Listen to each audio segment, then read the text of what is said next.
pintunya ke Laut Selatan adalah dua batu kiri kanan yang sama. Kebetulan Srandil adalah Argo Puyuh sama Argo Srandil yang gunung kembar lah, boleh dikatakan gedenya hampir sama itu. Nah, itulah menghadap ke Laut Selatan. Nah, saya melihat ibu setelah ibu hadir itu, saya minta kehadiran beliau dan beliau berkenan hadir. Terasa dengan rasa luar biasa, dengan angin yang luar biasa merasuk ke seluruh badan saya, dan dengan cahaya yang terang sekali, dan akhirnya berupa cahaya yang memusat di depan saya. Cahayanya cahaya biru keperakan yang bercahaya terang sekali. Itu yang saya temuin. Dia datang atas kehendak Sang Ilahi. Dia cahayanya menyatu dengan Sang Ilahi, tapi dia bukan Sang Ilahi. Tapi dia diberi kuasa yang bisa memberikan anugerah yang disetujui dan diizinkan oleh Sang Ilahi.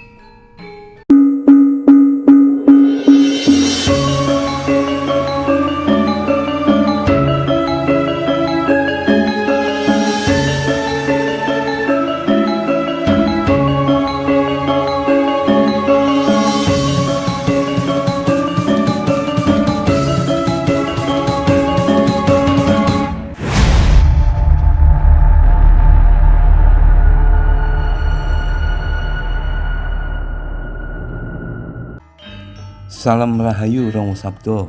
Rahayu, Rahayu, Rahayu. Romo, kalau misalnya kita yang masih awam tentang Ratu Kidul ingin sekali-sekali sowan ke Keraton Kidul, tata caranya bagaimana ya Romo ya? Di sini juga akan sedikit saya buka rahasia. Sebetulnya pintu ke Keraton Laut Selatan itu seperti apa gitu. Nah, sebetulnya pintunya banyak. Pintunya banyak, di mana-mana ada. Gambarannya paling gampang, pintu untuk masuk ke Laut Selatan itu adalah ada dua pohon besar atau dua batu besar di kiri kanan. Disitulah kita akan bisa masuk ke Ratu Selatan. Jadi jangan cuma batu di sampingnya satu, kita berdua tidak bisa. Dimasuk pintunya pasti dari situ. Mungkin ada dua pohon besar yang nah sinilah pintu untuk masuk ke kerajaan Ratu Kidul. Nah, di Srandil itu ada dua gunung, Gunung Srandil dan Gunung Argopuyuh, atau kalau nggak salah Argo Srandil, Argopuyuh. Itu dua gunung yang kembar, gunung kembar lah boleh dikatakan. Itulah pintu masuk juga ke kerajaan Laut Selatan. Di Jogja juga sama, Parangkusumo itu. Pendampingan antara Gunung Kidul dan Kulon Progo, Bukit itulah daerah Jogja yang menghadap ke Laut Selatan. Itu besar sekali. Nah, itu di daerah lain pun sama. Dicari kesempitan yang lebih kecil, di Gua Langse itu juga ada batu dua. Yang kalau kita mau menghadap ke Ibu Ratu Kidul Kenconosari, kita menghadapnya adalah pertama melalui dua batu, di antara dua batu itulah kita masuk. Jadi pintunya ke Laut Selatan adalah dua batu kiri kanan yang sama. Kebetulan Srandil adalah Argo Puyuh sama Argo Srandil yang gunung kembar lah, boleh dikatakan gedenya hampir sama itu. Nah, itulah menghadap ke Laut Selatan. Nah, supaya kita nggak kaget Romo, mungkin bisa diceritakan pengalaman Romo sendiri ketika sowan ke Keraton Kidul seperti apa Romo? Sebetulnya soal kisah bertemu dengan Kanjeng Ibu Ratu Kidul, kita percaya bahwa ada Nyi Roro Kidul. Nyi Roro Kidul itu adalah boleh dikatakan Raja Jin yang berkuasa, dan kita tahu bahwa Jin itu bisa menyerupai siapa saja, sehingga apakah orang itu yang pernah bicara ketemu Nyi Roro Kidul atau Kanjeng Ibu Ratu Kidul itu betul-betul ketemu beliau, kita tidak bisa meyakini ketemunya dengan siapakah beliau, karena Kanjeng Ratu Kidul sangat cantik sekali. Nyi Roro Kidul cantik sekali. Semua prajuritnya wanita cantik sekali. Siapakah waktu dia menghadap ketemu beliau? Jadi banyak dari rekan-rekan kita spiritual juga dengan bacaan tertentu bisa ketemu. Dalam kisah tertentu, waktu Panembahan Senopati bertemu dengan Kanjeng Ibu Ratu Kidul, Kanjeng Ibu Ratu Kidul juga bersabda sama Kanjeng Sinuwun Panembahan Senopati. Kebetulan saya adalah keturunan Panembahan Senopati yang ke-13. Kanjeng Ibu Ratu Kidul setelah ketemu, sehingga beliau dengan Panembahan Senopati di Kerajaan Laut Selatan sampai 3 hari, semua kerajaannya berhiaskan emas. Dan Kanjeng Ratu Kidul juga mengatakan, segala sesuatu keperluanmu, dan kalau kamu membutuhkan bantuan akan saya bantu. Bagaimana Panembahan Senopati bilang untuk ketemu? Nah, kalau ketemu kamu kidungkan Kidung Sebo. Itulah yang dibawakan. Nah, makanya kalau mau ketemu Kanjeng Ibu Ratu Kidul secara umum adalah menghadap ke selatan, tangannya sedekap, kidungkan Kidung Sebo. Itulah akan ketemu Kanjeng Ibu Ratu Kidul. Tapi apakah dengan di luar itu bisa? Caranya banyak. Jadi kita pun kalau sudah mantep madep dan yakin akan ketemu Kanjeng Ibu Ratu Kidul, kita menghadap sesuai dengan di daerah mana dan dia menyebut siapa. Disitulah sang Kanjeng Ibu Ratu Kidul hadir. Dan siapa yang hadir Kanjeng Ratu Kidul atau enggak? Nah, selama pengalaman saya selalu kalau mau ke Laut Selatan adalah duduk membawa sesaji, jauhnya kira-kira 7 langkah dari air terakhir ombak itu berhenti. 7 langkah, saya ikuti 7 langkah.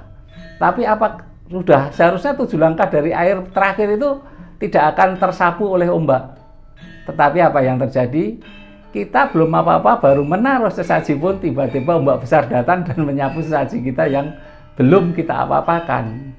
Nah, disitulah saat itu kita rapikan kembali, kita menghadap untuk menjumpai beliau supaya beliaunya benar hadir.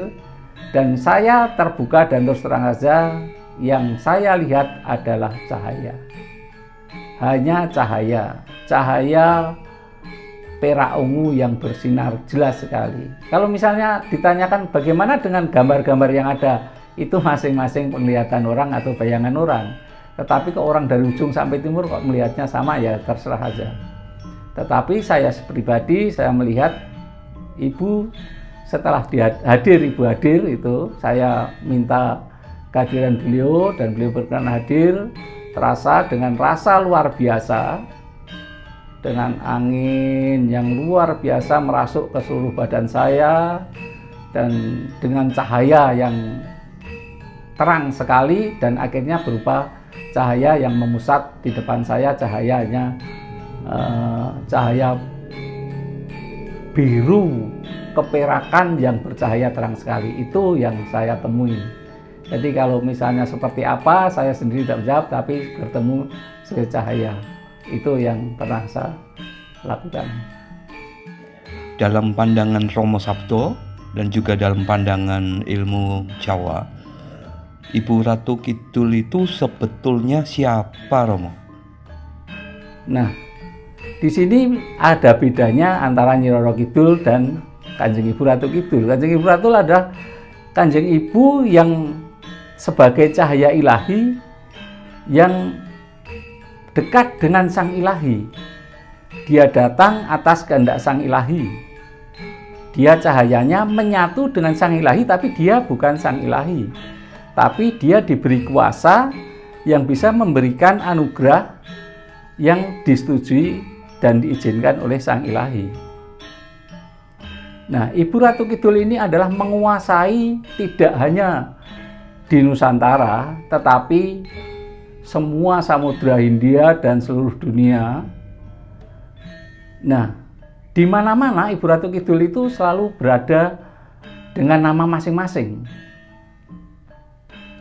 Ada orang nyebut yang lalu itu ada Nyi Ajar, ada Dewi Perangin Angin, ada di daerah tertentu, atau ya di daerah Cina ya kemungkinan disebut Dewi Kuan Im itu.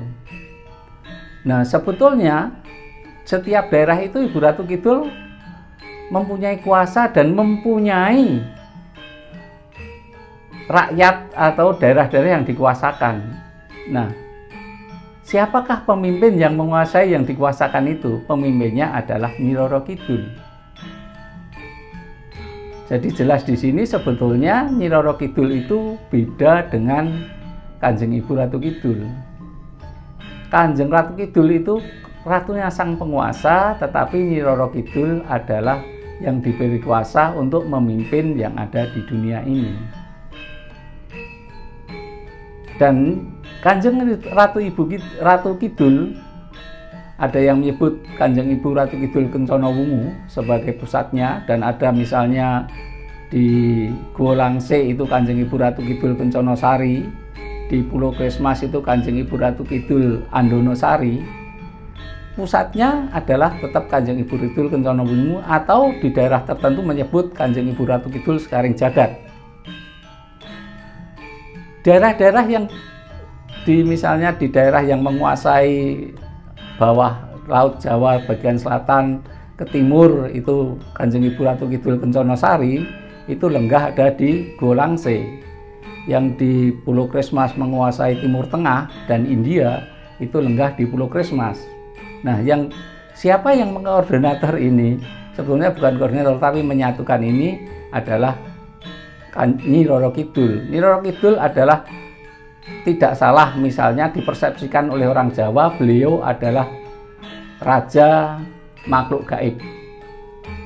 Jadi Nyi Roro Kidul adalah raja makhluk gaib yang menguasai daerah seluruh dunia ini di bawah Kanjeng Ibu Ratu Kidul.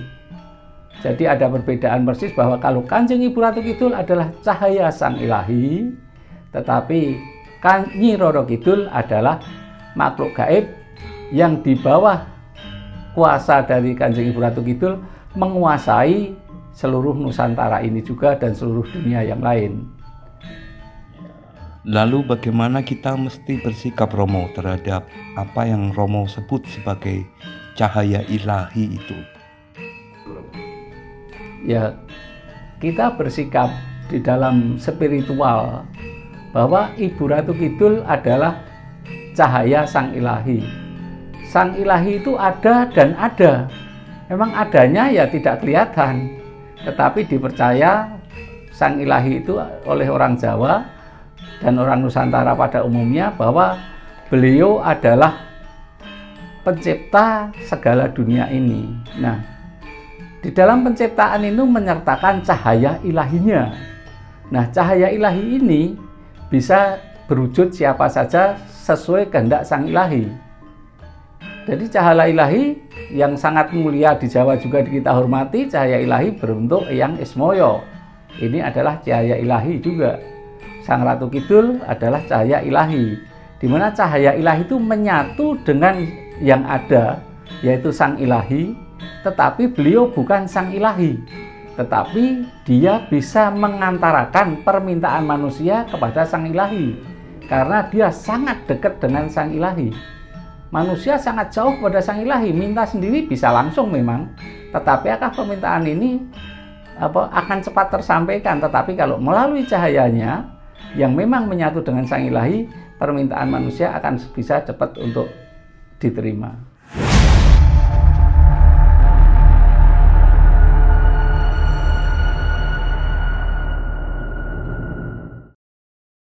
Terima kasih Anda berkenan subscribe untuk membantu mengembangkan channel ini.